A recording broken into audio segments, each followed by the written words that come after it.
থেকে যদি প্রমাণ না দিতে পারি আমি কোনোদিন শিয়া ধর্ম পালন করব না।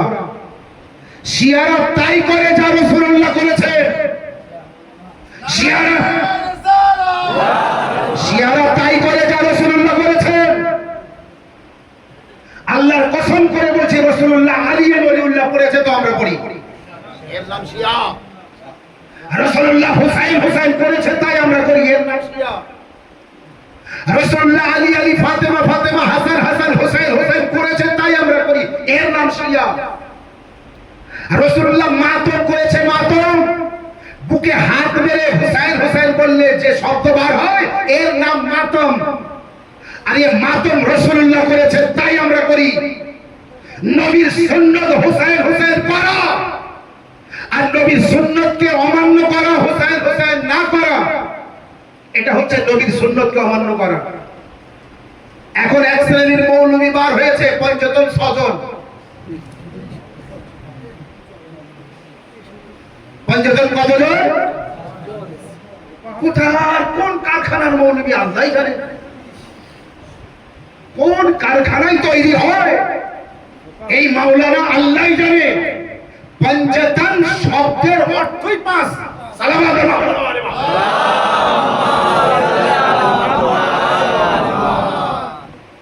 এই যে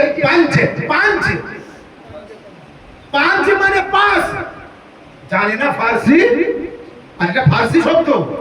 পাঁচ মানে পাঁচ, এক দো সে চার পাঁচ, 1 2 3 4 5। ফার্সিতে এক দো সে চার পাঁচ, পাঁচ মানে পাঁচ, পঞ্চতন একসাথে বলা হয় পঞ্চতন। সালাওয়াত মুহাম্মদ ওয়া আলি সংখ্যায় পাঁচ, যখন পাঁচজন এক জায়গায় হয় তখন বলা হয় পঞ্চতন। বেয়াদব বলছে স্বজন। তাহলে পঞ্চতনের মানেই হচ্ছে পাঁচজন। আর যে মৌলবী বলে স্বজন, এই মৌলবী বলছে শিয়া মানে খারাপ, শিয়া মানে এই, শিয়া মানে ওই, মহরম করা যাবে না, আজাদারি করা। আর পাবলিক সব লাফিয়ে উঠছে, কি ভালো বলছে। ওই মৌলবীর কথা শুনলে পঞ্চতন যেমন স্বজন বানিয়েছে, এ একদিন আল্লাহ কয়েকজন বানিয়ে দেবে। সালাওয়াত মুহাম্মদ ওয়া আলি মুহাম্মদ।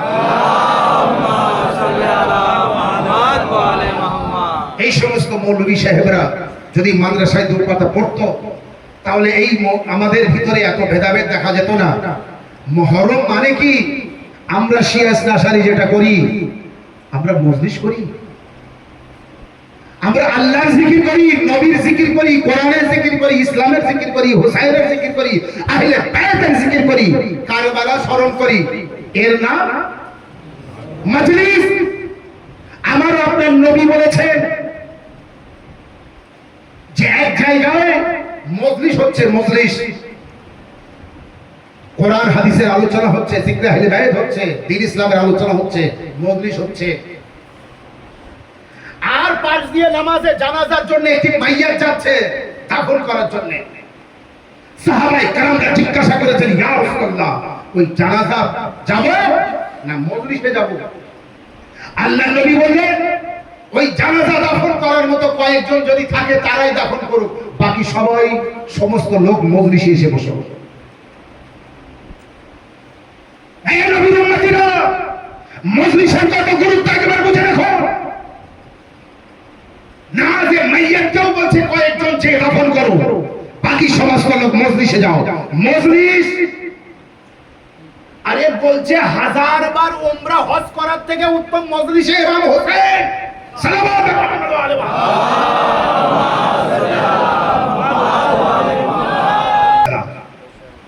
সারা রাত নামাজে তাহাজ্জুদ পড়ার থেকে উত্তম ইমাম হোসেন আলাইহিস সালামের মজলিস।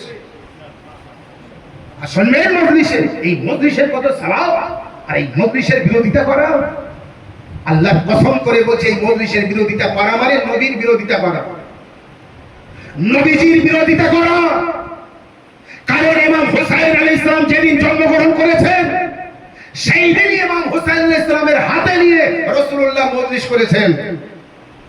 প্রথম রাসূলুল্লাহ ইমাম হুসাইন আলাইহিস সালামের ফজিলত বয়ান করেছেন, নিজের মুখেও হাসি, সাহাবীদের মুখেও হাসি। এই হচ্ছে ফজাইল। মজলিস হলো, ফাজাইল হচ্ছে, ইমাম হুসাইন আলাইহিস সালামের ফজিলত রাসূলুল্লাহ বয়ান করছে, সাহাবায়ে কেরামরা শুনছে। ফানাজারা জিবরাইল নাযিল হলো, কিছুক্ষণ পর জিবরাইল নাযিল হলো আর কারবালার মাটি নিয়ে আসলো আর ইমাম হুসাইন আলাইহিস সালামের শাহাদাতের খবর শোনালেন। সাথে সাথে রাসূলুল্লাহ দুই চোখে পানি, রাসূলুল্লাহ কাঁদলেন তো সাহাবীরা কাঁদলেন। এই মুসাইব, তাহলে প্রথমে কি হলো?